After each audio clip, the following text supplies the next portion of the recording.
This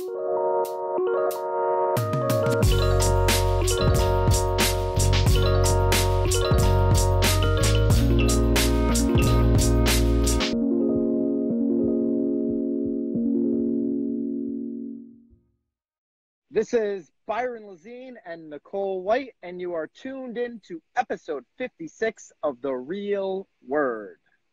Word is up. Are we good? Are we good? Delayed. It's all delayed. All right. Well, we're going to run through it. This is Instagram Live, our first ever Instagram Live for The Real Word. We've got 3 rackets for you. And let's get right into it, Nicole. Or do you want to do the Happy New Year thing? Do you want to do that first and then get into it? Or do you just want to get into it? So Happy New Year? Yay! Happy New Year. Good. Yeah, Happy New Year, Byron. You look excited. All right.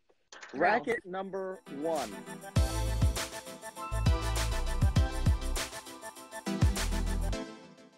And this was on the Inman Weekender. We'll link that up as we always do. It says racket number 1 on your list. I don't have that.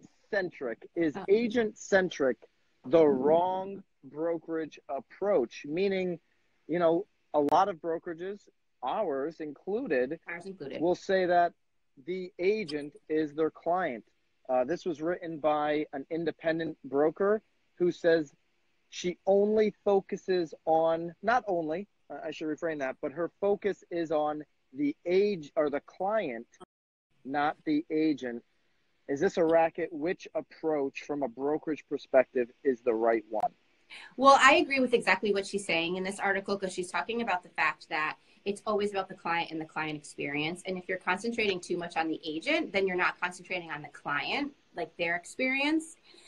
She also actually talks about liability here too, because regardless of who's actually heading the transaction, the broker is always the one that's liable. So I feel like I need to give her a big high five, because she's definitely paddling against the norm here in this article. And she even references the fact that at all the Inmans that she's been to in the last year, everyone that's up there has been talking about the fact that, oh, now you switched your thing. Now I'm looking at what's going on. You get bored Keep looking going. at me? What happened? No, keep going. Well, she was just talking about the fact that she was even surprised to hear that these big box brokerages were even, sort of screaming to the people that it is an agent-centric industry. So I think that traditionally it's always been that way. I think it's probably a great way to keep your agents to keep them there, to keep, stay, right?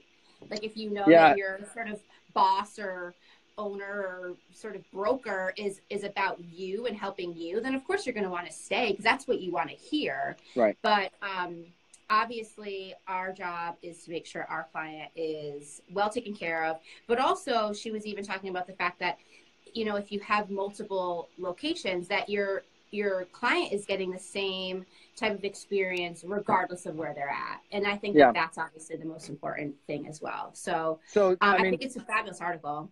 To your point, the client always has to come first, but I'm calling this a racket. Because it's a total racket. If you don't take care, well, number one, a brokerage is a business. You have to remember that. So it's a business and it needs cash all the time, or it will not survive. So if you don't run your business that way, it's going to be very difficult to help clients. And I think pouring back into agents is the right approach. So I think that this is a racket, because if you don't have agents that understand how to serve the client, have the tools necessary to serve the client, if you focus on tools, you're going to lose. So you have to build up the agent, their brand, their skills, all of that stuff. I don't know. I think, though, part of it comes down to the tools that you're giving your agent will obviously benefit your client. So if you're always thinking about sort of the client. Exactly. But then you sort of back into the agent, then how can the agent fulfill that for the client? So agree with you. Instead of That's like, exactly hey, how you get there. Let's make sure that this is really easy for the agent to use in terms of a platform. Like it should be about what does the client need, and then sort of backing yourself into then how can the agent obtain that for the client. But so I mean, it's super mixed. But I'll let you finish your thought. No, I'm 100% there. You're going to back into what you're going to pour into your agents off of the client needs. Absolutely. But if you're not pouring your energy and your resources into the agents, right, then they will be not giving the best service they possibly can to every client that they come in contact with. So let's move on. Racket number 2. You know, the Rackets, they feel much better down here in Naples, Florida, by the way, Nicole. I just figured I'd throw that in. But racket number 2, Zillow removes client data from a specific contract. And so what they're referring to here, we're going to link this up as we always do. This is an Inman article. This is from the broker program, the Flex Pricing Program. We've talked about the Flex Pricing Program on the Real Word before. And essentially, Zillow was asking if they were to buy one of the Zillow houses, they would ask you to upload all of the data, the client information, into a spreadsheet or into Dotloop, which is, of course, owned by Zillow. They've now removed that, and one broker told Inman, it seems likely this runs directly counter to Realtors' requirements for confidentiality. Nicole, I'll ask you over there in what looks to be warm Connecticut, your opinion. Is this a racket or not? I don't think this is a racket. I guess I'm even surprised that this was even included in there. I guess I get probably why they wanted all the information, because I didn't read in this article that it was their homes. Did I miss that line? Did I miss that? I did. No, I just didn't read it properly because when they sell a home through this program. So whether the buyer came from Zillow or not, they're asking them to provide both sides of that transaction, and that buyer potentially didn't come through Zillow. They could have been a referral or whatever. So you're sharing information that Zillow didn't originally have, right? Which is the confidentiality issue, right? So I'm actually surprised that was even in the contract to begin with. So I guess I think Zillow's doing the right thing here. So I don't find this to be a racket.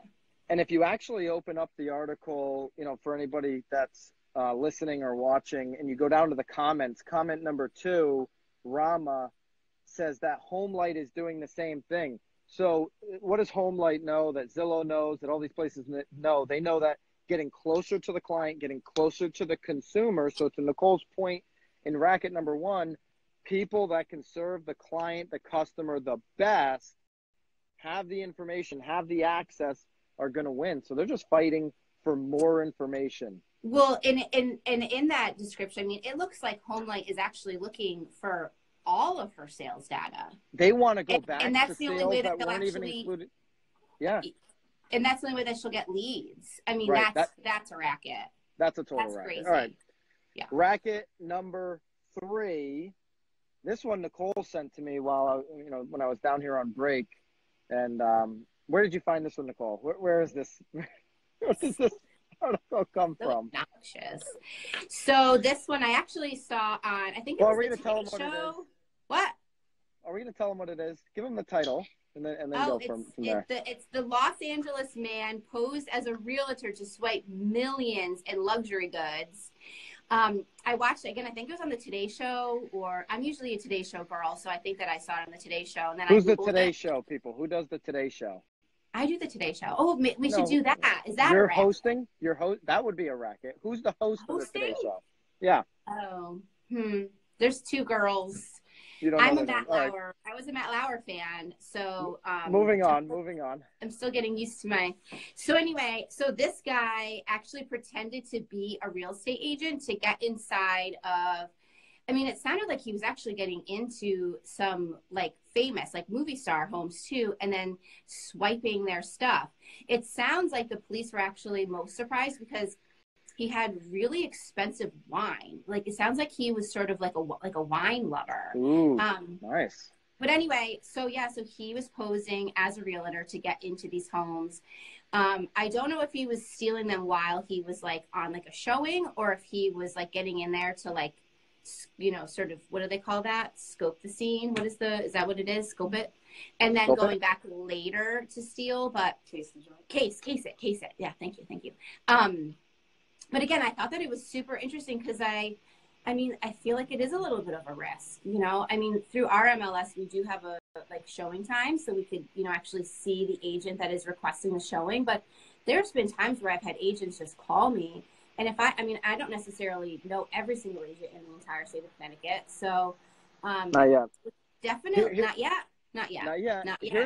Here's what's not a racket is that clients, agents need to understand when there's a lot of questions coming from a listing agent, it's because of situations like this. There are reasons there is a lot of information from a buyer that is needed before a door gets opened. Because who's coming into my house from a seller's perspective, right? An owner's perspective. Who's coming in my house? Have you Google searched them? What do you know about them? What can you tell me? What insider information do you have about them? These are important things, and these may come off as a waste of your time if you're a buyer or a buyer's agent to answer these questions. But if I'm a listing agent, I'm asking them, and if they're not answered, the showing does not happen. So I don't think, but do I think this particular article is a racket? This guy's an obvious scumbag, and I don't know if it's a racket, but he was running some type of a racket for sure. Well, if anything, I mean, he saw an opening and he took it. I mean, yeah. He saw, or you've got